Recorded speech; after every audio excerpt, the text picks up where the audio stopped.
Hello everyone, so hope you all are doing well. हमने flight adaptation in birds जो है start किया था और अपने लास्ट लेक्चर के अंदर हमने मॉर्फोलॉजिकल एडाप्टेशंस डिस्कस किया था। आज का जो हमारा टॉपिक है इसमें हम एनाटॉमिकल एडाप्टेशंस की बात करेंगे। थोड़ा सा अगर हम रिवाइज कर लें जो हमने पढ़ा था, तो हमने जो है सबसे पहले बात की थी कि एडाप्टेशन क्या होता है। तो हमने कहा था एडाप्टेशन जो है वो एवोल्यूशनरी प्रोसेस के अंदर ऐसी चेंजेस को हम बोलते हैं जो ऑर्गेनिज्म का जो सर्वाइवल है उसके चांसेस को बढ़ा देता है। और वो जो चेंजेस हैं हमने कहा था दो तरह की होती हैं। या तो वो चेंजेस ऑर्गेनिज्म की बॉडी के स्ट्रक्चर में हो सकती हैं जिनको हम मॉर्फोलॉजिकल एडाप्टेशंस बोलते हैं, या फिर वो चेंजेस जो हैं ऑर्गेनिज्म की फंक्शनिंग में हो सकती हैं जिनको हम एनाटॉमिकल एडाप्टेशंस बोलते हैं। और जब हम टर्म यूज करते हैं फ्लाइट एडाप्टेशंस, इट मींस कि ऐसी चेंजेस जो कि बर्ड्स को फ्लाइट के अंदर जो है हेल्प करे। तो हमने जो है कल जो डिफरेंट मॉर्फोलॉजिकल एडाप्टेशंस पढ़े थे उसमें सबसे जो पहला मॉर्फोलॉजिकल हमने एडाप्टेशन पढ़ा था वो था बॉडी की शेप। हमने कहा था कि जो बॉडी है वो स्ट्रीमलाइन होती है शेप में, जो एयर रेजिस्टेंस को जो है वो कम कर देगा। आफ्टर दैट जो बॉडी है कम्पैक्ट होती है, किस तरह से जो है उसका डार्सल और वेंट्रल जो पोर्शन है उसमें हमने देखा था कि आपको ऑर्गन्स का कंपोजिशन वगैरह देखने को मिलेगा। देन हमने फीदर्स की बात की थी कि बॉडी में जो फीदर्स हैं उसका क्या रोल है। तो यहाँ पर एक चीज जो कल हमने डिस्कस नहीं की थी, that is types of flight feathers. तो यहाँ पर अगर आप देखें तो आपको जो फ्लाइट फीदर्स हैं वो दो तरह के देखने को मिलेंगे। एक वो जो कि विंग्स के ऊपर प्रेजेंट हैं, एक वो जो टेल के ऊपर प्रेजेंट हैं। जो टेल फीदर्स हैं उनको रिट्रेसिस बोलते हैं, ये टर्म आप याद रखोगे। और दूसरा जो विंग्स के ऊपर फीदर्स होते हैं उनको हम तीन आप जो टाइप्स हैं उनमें डिवाइड कर सकते हैं। सबसे पहले प्राइमरीज जो सबसे आउटर रीजन में प्रेजेंट होंगे, देन सेकेंडरीज जो मिडल वाले रीजन में है, एंड टर्शरीज जो सबके से जो इनर मोस्ट रीजन है वहां पर प्रेजेंट होंगे। तो हम इस तरह से इनको डिवाइड कर सकते हैं। तो बाकी हमने जो फीदर्स हैं उनका क्या फंक्शन है, वो किस तरह से रोल प्ले करते हैं फ्लाइट के अंदर, वो सब चीज़ें जो है हमने डिस्कस कर ली थी। और उसके बाद जो है बाकी जो एडाप्टेशन हैं like fore wings they are modified into wings, और जो नेक है वो मोबाइल होती है, बाईपेडल लोकोमोशन, पर्चिंग और शॉर्ट टेल, ये सब हमने चीज़ें जो है कल डिस्कस कर ली थी। आज जो है हम बात करेंगे एनाटॉमिकल एडाप्टेशंस की। तो जो एनाटॉमिकल एडाप्टेशंस हैं यानी कि बॉडी की एनाटॉमी के अंदर या फंक्शनिंग के अंदर जो एडाप्टेशन जो चेंजेस आई हैं जो कि बर्ड को हेल्प करेंगी फ्लाइट के लिए। तो जो सबसे पहला एनाटॉमिकल एडाप्टेशन है वो है फ्लाइट मसल्स का। तो जो फ्लाइट मसल्स हैं ये अटैच होती हैं जो थोरैक्स वाला रीजन है वहां पर, जो हमने कल जो है डिस्कस भी किया था कि जो स्टर्नम वाला रीजन है वहां पर जो है ये अटैच होंगी। तो अगर हम फ्लाइट मसल्स की बात करें तो ये काफी अच्छे से जो है बर्ड्स में हमें डेवलप देखने को मिलती हैं। And the flight muscle they way about 1/6 of the entire bird. इसका ये मतलब हुआ कि मान लो अगर जो बर्ड है उसका वेट जो है वो 6 kg है, तो जो ये फ्लाइट मसल्स हैं उनका वेट 1 kg होगा। यानी ये जो मसल्स हैं काफी ज्यादा डेंस हैं बिकॉज हाईली जो है ये डेवलप हैं। And these flight muscles they are striated. जैसा कि हम जानते हैं कि जो मसल्स हैं वो तीन टाइप्स की होती हैं, स्ट्रेटेड मसल, उसके बाद जो है स्मूथ मसल और कार्डियक मसल। कार्डियक जो हार्ट की मसल है, and then smooth and striated. तो जो फ्लाइट मसल हैं वो स्ट्रेटेड टाइप की होंगी, और जो मसल्स हैं विंग्स के ऊपर वो काफी ज्यादा लार्ज होती हैं। और यहाँ पर जो है कुछ मसल्स जो हैं, अगर हम बात करें फ्लाइट मसल्स की, तो दो तरह की जो मसल्स हैं फ्लाइट मसल्स वो प्रेजेंट होती हैं। One are pectoralis and the second one are supracoracoidal muscles. Supracoracoideus muscles, तो ये दो तरह की जो हैं फ्लाइट मसल जो है प्रेजेंट होती हैं। अगर हम पेक्टोरलिस की बात करें तो जब जो बर्ड है वो विंग्स को फ्लैप करता है, तो उस टाइम के ऊपर जो पेक्टोरलिस मसल्स हैं ये विंग्स को नीचे वाली डायरेक्शन में जो है पुल करती हैं। और जो सुप्राकोरेकॉइडियस मसल्स हैं ये विंग्स को ऊपर वाली डायरेक्शन में जो है पुल करेंगी जब वो विंग्स को जो है फ्लैप करता है बर्ड्स। एंड अल्टीमेटली जो है ये हेल्प करती हैं उसको जो है फ्लाई करने में, विंग्स को फ्लैप करने में। तो विंग्स की जो फ्लैपिंग है उसके अंदर पेक्टोरलिस और सुप्राकोइडस जो सुप्राकोरेकॉइडस मसल्स हैं इनका रोल रहेगा, आपने याद रखना है। जो पेक्टोरलिस है वो नीचे वाली डायरेक्शन में पुल करती है, और जो सुप्राकोरिकोइडस है ये ऊपर वाली डायरेक्शन जो है उसमें जो है पुल करेगा विंग्स को। उसके अलावा कुछ और भी जो है साथ में मसल जो है वो प्रेजेंट हो सकती हैं जो कि जो विंग्स है उसकी फ्लैपिंग में जो है हेल्प करेंगी। उसके बाद जो नेक्स्ट हमारे पास एडाप्टेशन आती है एनाटॉमिकल एडाप्टेशन, वो है लाइट एंड रिजिड एंडोस्केलेटन। जो बर्ड का एंडोस्केलेटन है, हम ऑलरेडी भी जब बर्ड्स के कैरेक्टर्स पढ़ रहे थे वहां पर भी हमने बात की थी कि जो बोन्स हैं वो न्यूमेटिक बोन्स जो है बर्ड्स के अंदर हमें देखने को मिलती हैं। Bones are pneumatic. Pneumatic means कि हालो, अंदर से जो है खाली होती हैं बोन्स, हालो कैविटी जो है प्रेजेंट होती है, और जो बोन्स हैं उनके अंदर जो है कुछ एयर पैकेट्स प्रेजेंट होते हैं जिनको बोलते हैं एयर सैक्स। तो अब इसमें होता क्या है कि जो बोन्स हैं वो क्योंकि हालो हैं और उनके अंदर जो है एयर सैक्स प्रेजेंट हैं, तो जो बोन्स की डेंसिटी है वो काफी कम हो जाती है। तो बोन्स जो है वो काफी आपको लाइट वेट जो है वो देखने को मिलेंगी, जो कि फ्लाइट के अंदर हेल्प करेगा, क्योंकि अगर बर्ड की डेंसिटी बहुत ज्यादा है तो उसको फ्लाई करने में प्रॉब्लम होगी। तो जो बोन्स हैं वो डेंसिटी जो है काफी जो है कम कर देती हैं, बिकॉज बोन्स जो है न्यूमेटिक हैं, हालो हैं, and they are having the air sacs. उसकी वजह से बोन्स की जो डेंसिटी है वो काफी कम होती है, and this overall decreases the density of the bird, जो कि उसको फ्लाइट में हेल्प करती है। उसके अलावा जो बोन्स हैं वो काफी ज्यादा रिजिड या आप कह सकते हो स्ट्रांग होती हैं। The birds they are very have very stout and light skeleton. Stout means here के रिजिड एंड स्ट्रांग, और लाइट मींस हल्का स्केलेटन होगा उनका। तो जैसा हमने कहा हल्का है बिकॉज बोन्स हालो हैं और उसके अंदर जो है एयर सैक्स प्रेजेंट हैं। अब जो वो स्ट्रांग हैं, वो स्ट्रांग कैसे हैं एट द सेम टाइम, तो they are provided with a secondary plastering to increase their rigidity. Plastering means आप कह सकते हो लेयर। तो जो बोन्स हैं उनके ऊपर एक एक्स्ट्रा जो है टर्शियरी, एक सेकेंडरी लेयर जो है वो प्रेजेंट होती है, जो कि बोन्स को काफी ज्यादा जो है स्ट्रांग और रिजिड बना देती है। And the bones they are fused and lack bone marrow. इसमें जो है हमने ऑलरेडी जब बर्ड्स के कैरेक्टर्स पढ़ रहे थे तो वहां पर हमने बोला था कि बहुत सारी जो बोन्स हैं वो फ्यूज होती हैं आपस में। जैसे जो हमने कहा था कि वर्टिब्रा है उसकी बहुत सारी बोन्स फ्यूज हैं जो कुछ सैक्रम सिन सैक्रम बना रही थी। उसके अलावा हमने एक और टर्म यूज की थी पाइगोस्टाइल, वो आपको याद होगा, हमने कहा था पाइगोस्टाइल। तो जो कार्डल वर्टिब्रा है, कार्डल वर्टिब्रा जो है वो काफी, उसकी जो बोन्स हैं वो फ्यूज होती हैं और फ्यूज हो करके जो स्ट्रक्चर बन रहा था उसी को हमने बोला था पाइगोस्टाइल, जो कि टेल रीजन में था। और इसी पाइगोस्टाइल के साथ में ही जो टेल फीदर्स थे वो अटैच थे। तो ये भी जो है एक एनाटॉमिकल एडाप्टेशंस है, कि जो डिफरेंट बोन्स हैं वापस में फ्यूज हुई हैं, तो ये भी हेल्प करता है बर्ड को फ्लाइट वगैरह के अंदर। और यहाँ पर एक और पॉइंट भी आ जाता है कि जो बोन है बर्ड्स की, इट लैक बोन मैरो। जैसे हम जानते हैं कि हमारी जो बोन्स हैं उनके अंदर जो है कुछ टिश्यूज प्रेजेंट होते हैं, बोन मैरो, जहाँ पर ब्लड सेल्स की फॉर्मेशन वगैरह भी होती है, लेकिन जो बर्ड्स हैं उनमें बोन मैरो जो है वो भी एब्सेंट होगा, और इससे जो है ओवरऑल जो बोन की डेंसिटी है वो कम होगी। And the birds they also lack teeth. अब जो टीथ हैं वो भी बर्ड्स के अंदर एब्सेंट होते हैं, और इवन अगर आप बर्ड्स का जो हेड वाला रीजन है उसको देखो, यानी जो स्कल है बर्ड का, तो स्कल में भी जो बोन्स होती हैं वो काफी ज्यादा थिन और पेपरी सी होती हैं। तो ये भी एक और इम्पॉर्टेंट पॉइंट है कि जो स्कल है उसमें भी जो बोन्स होती हैं वो काफी ज्यादा थिन जो है वो देखने को मिलेंगी।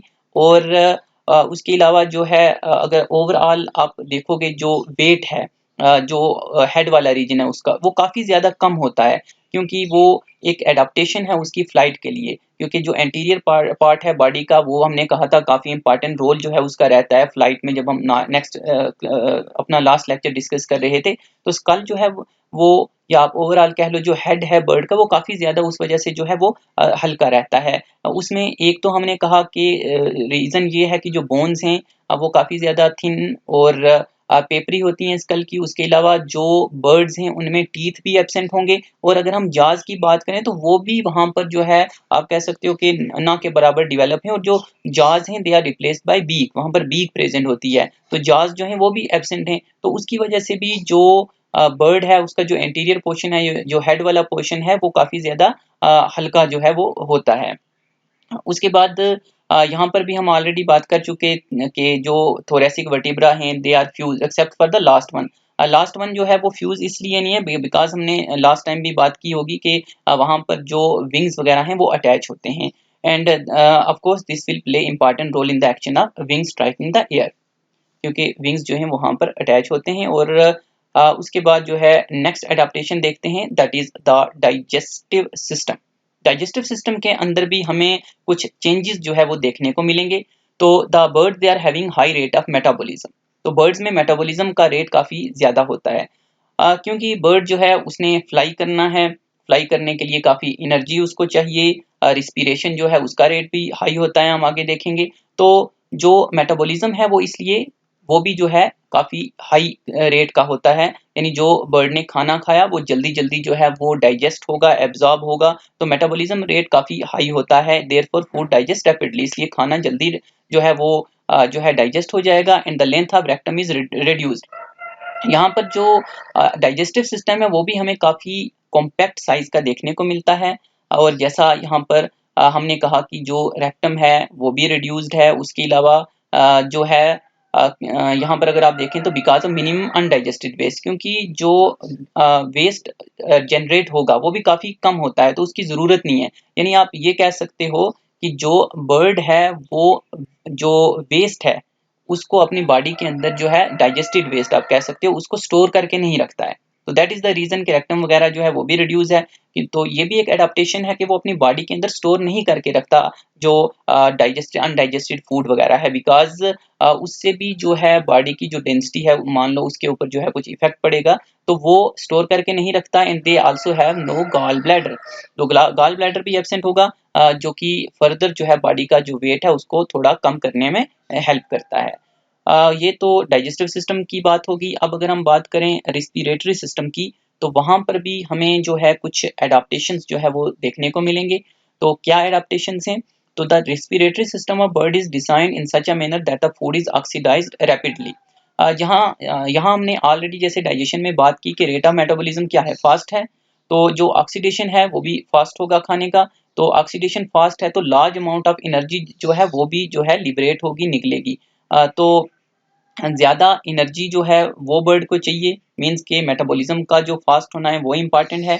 और जो मेटाबॉलिज्म है, ऑक्सीडेशन होनी है खाने की, तो मतलब कि जो रिस्पिरेशन है उसका रेट भी उसको क्या करना है, हाई होना चाहिए। तो रिस्पिरेशन रेट भी क्या होगा, हाई होगा, क्योंकि मेटाबॉलिज्म का रेट जो है वो ज़्यादा है, ज़्यादा ऑक्सीजन चाहिए उसको। तो ज़्यादा ऑक्सीजन चाहिए मीन्स रिस्पिरेशन ज़्यादा होनी चाहिए।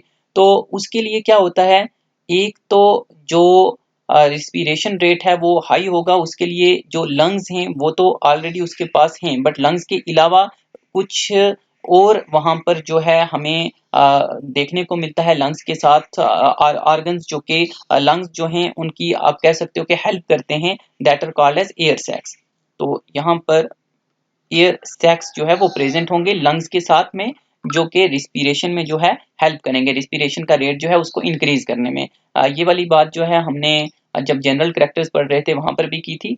ये पॉइंट जो है यहाँ पर लिखा हुआ होना चाहिए था, एयर सैक्स का मिस हो गया है, तो इसको बाद में जो है मैं ऐड कर दूंगा।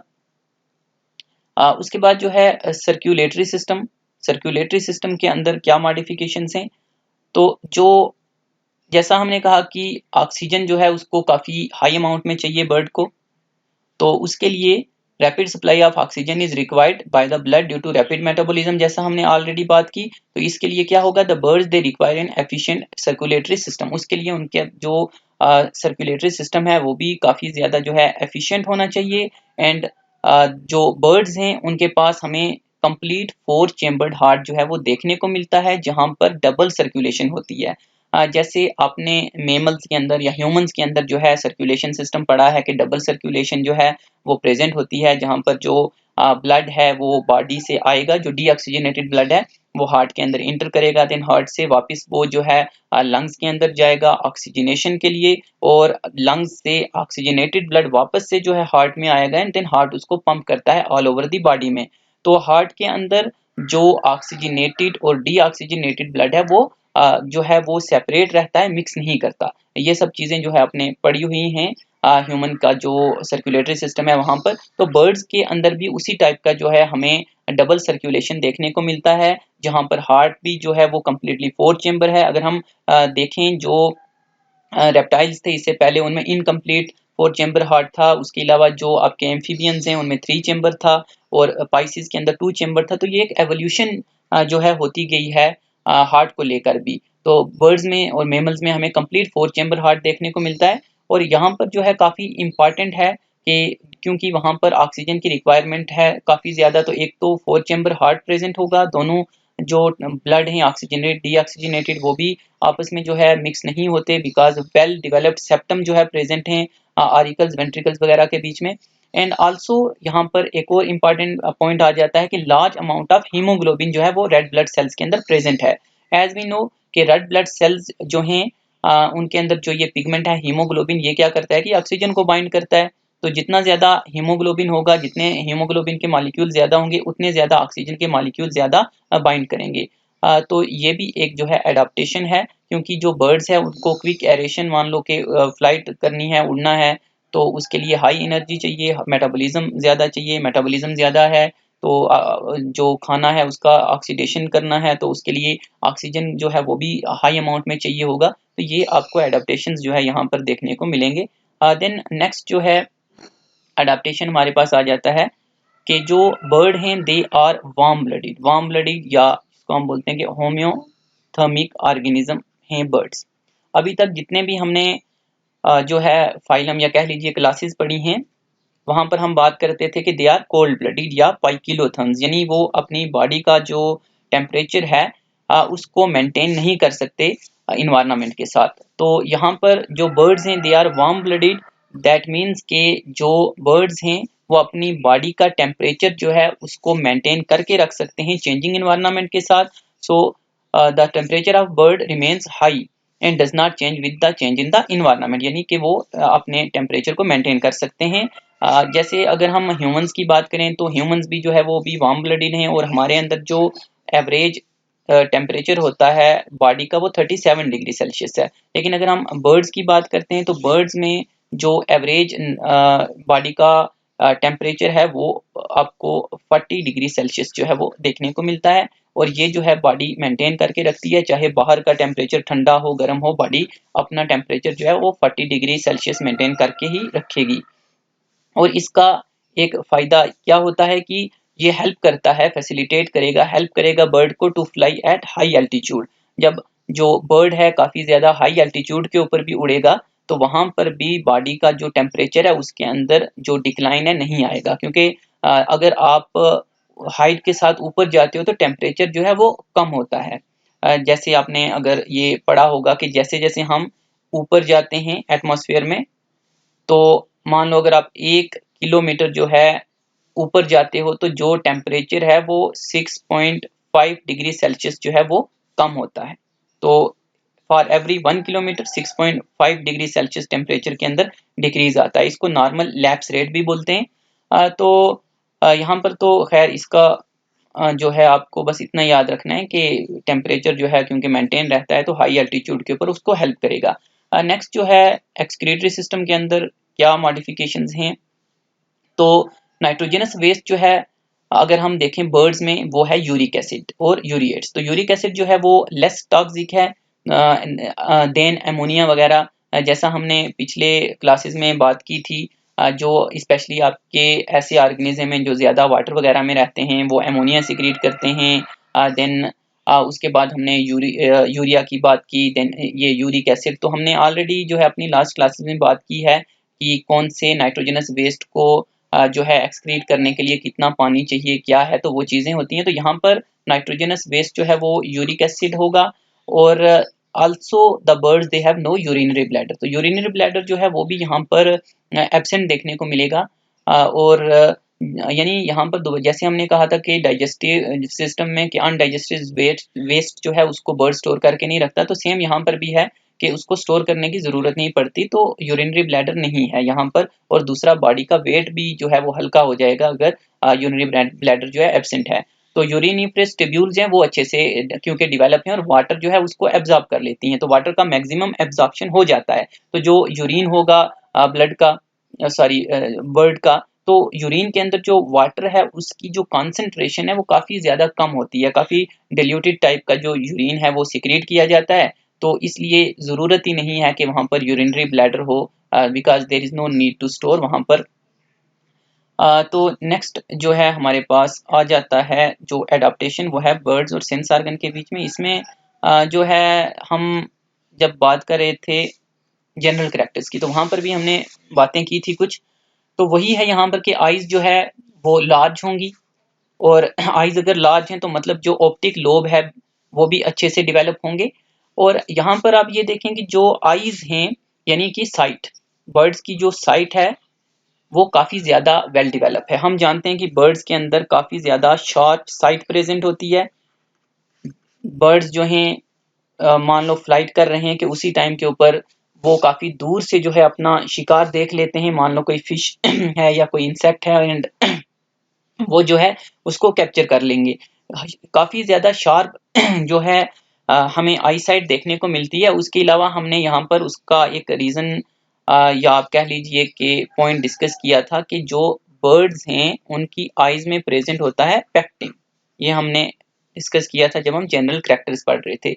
तो इसका भी काफी इंपॉर्टेंट रोल रहता है जो बर्ड की ये शार्प साइट है उसके अंदर। पेक्टिन में हमने एक और चीज भी पढ़ी थी, पावर ऑफ एकोमोडेशन। तो यहाँ पर भी ये पॉइंट होगा कहीं कि ये एबिलिटी टू एकोमोडेट, कि जो बर्ड है उसके पास जो है हाई पावर ऑफ एकोमोडेशन होता है आइज के अंदर। तो वो काफी जल्दी जो है, मान लो अचानक से वो कहीं दूर देख रहा था, अचानक से उसको जो शिफ्ट करना है उसको नजदीक देखने में, तो एकदम से जो है वो शिफ्ट कर सकता है। पावर ऑफ एकोमोडेशन जो है वो काफी ज्यादा होती है। तो जो पेक्टिन है उसका ये रोल रहता है। तो ये वाला पॉइंट हम ऑलरेडी भी जो है वहां पर डिस्कस कर चुके थे। और जो लास्ट पॉइंट है यहाँ पर वो आता है मोनो एडल्फस कंडीशन। जो हमने कहा था मोनो मीन्स के सिंगल, एक ही। तो यहाँ पर हमने कहा था कि जो बर्ड्स हैं उनके अंदर सिंगल ओवरी और सिंगल ओविडक्ट भी प्रेजेंट होता है। तो ये अगर आप देखें कि सिंगल फंक्शनल ओवरी वो भी जो लेफ्ट है वो प्रेजेंट होगी, तो लेफ्ट साइड के ऊपर जो है सिंगल ओवरी और सिंगल ओविडक्ट प्रेजेंट होगा फीमेल बर्ड्स के अंदर। और इसकी वजह से क्या होगा कि जो बर्ड का ओवरऑल वेट है वो कम होगा, एंड अल्टीमेटली बर्ड की डेंसिटी कम होगी, जो कि फ्लाइट के लिए असेंशियल है, फ्लाइट में उसको हेल्प करेगी। तो ये थे एनाटॉमिकल एडाप्टेशंस जो कि बर्ड की बॉडी के अंदर हैं, जो कि उसको हेल्प करते हैं फ्लाइट के अंदर। तो हमने जो है दो तरह की एडाप्टेशंस की बात की है। एक हमने जो है मॉर्फोलॉजिकल एडाप्टेशंस की बात की, दूसरा हमने एनाटॉमिकल एडाप्टेशंस की बात की है। और यहाँ पर ओवरऑल भी आपको एडाप्टेशन होता क्या है वो पता होना चाहिए। क्योंकि एडाप्टेशन जो है हम कई बार ऐसे भी टर्म यूज कर लेते हैं कि चेंजिंग इन्वायरमेंट है उसके उसमें अपने आप को ढाल लेना, that is adaptation. But adaptation जो है हम ऐसे नहीं बोलेंगे। मान लो कि आप किसी दूसरी जगह के ऊपर जाते हो और वहां पर अपने आप को एडजस्ट कर लेते हो, तो आप बोलोगे मैंने अडाप्ट किया। तो वो सही टर्म नहीं होगी, क्योंकि एडाप्टेशन टर्म जो है वो हम यूज करते हैं सिर्फ और सिर्फ evolutionary point of evolutionary point के हिसाब से। मतलब जब हम बोलते हैं एडाप्टेशन तो इसका मतलब होगा ऐसी चेंज जो कि आप कह सकते हो हेरिटेड हो, इनहेरिटेड हो। तो उसको हम एडाप्टेशन बोलेंगे। मान लो अगर वो इनहेरिट नहीं हो रही है चेंज, तो उसको हम एडाप्टेशन नहीं बोलेंगे। तो ये वाला पॉइंट जो है ये भी आप याद रखेंगे जब हम एडाप्टेशन बोल रहे हैं। मीन्स वो एक एवोल्यूशनरी प्रोसेस है, एवोल्यूशन के टाइम के ऊपर वो चेंजेस आई हैं, और वो चेंजेस एक जनरेशन से दूसरी के अंदर ट्रांसफर हो सकती हैं और इनहेरिट हो सकती हैं, तभी एडाप्टेशन बोलेंगे। अगर वो इनहेरिट नहीं हो सकती तो उसको हम जो है एडाप्टेशन नहीं बोलते, एक्लिमेटाइजेशन जो टर्म है वो हम यूज करते हैं ऐसी एडजस्टमेंट्स के लिए। तो ये जो है हमारा टॉपिक जो है यहाँ पर खत्म होता है, फ्लाइट एडाप्टेशन इन बर्ड्स। तो यहाँ पर जो है ये सब यूनिट भी यहाँ पर खत्म हो गया है। जो नेक्स्ट सब यूनिट है हमारा वो मेमल्स का है, जो कि लास्ट सब यूनिट भी है, वो हम जो है कल स्टार्ट करेंगे। तो आज जो है आप इस पूरे को रिवाइज कर सकते हो, जहाँ पर जो बर्ड्स हैं उनके जनरल कैरेक्टर्स क्या हैं, क्लासिफिकेशन क्या है। तो उसके बाद जो है ये फ्लाइट एडाप्टेशन का हो गया। इसकी जो पीडीएफ है वो आपको मिल जाएगी। अभी जो है मैं शायद थोड़ी देर बाद इसको जो है आपको दूंगा अभी, क्योंकि इसमें जैसे एक दो पॉइंट्स जो हैं वो मिसिंग है, जैसे मसल्स के नाम, और एक तो और भी जगह हम जब डिस्कस कर रहे थे तो वो शायद इसमें डालना जो है वो भूल गए, तो उसको मैं ऐड करूंगा, तो उसके बाद आपको ये पीडीएफ भी मिल जाएगी। So that is all from the lecture. तो अगर आपकी कोई डाउट हो, कोई भी क्यूरी हो, तो वो आप जो है पूछ सकते हो। So thanks a lot.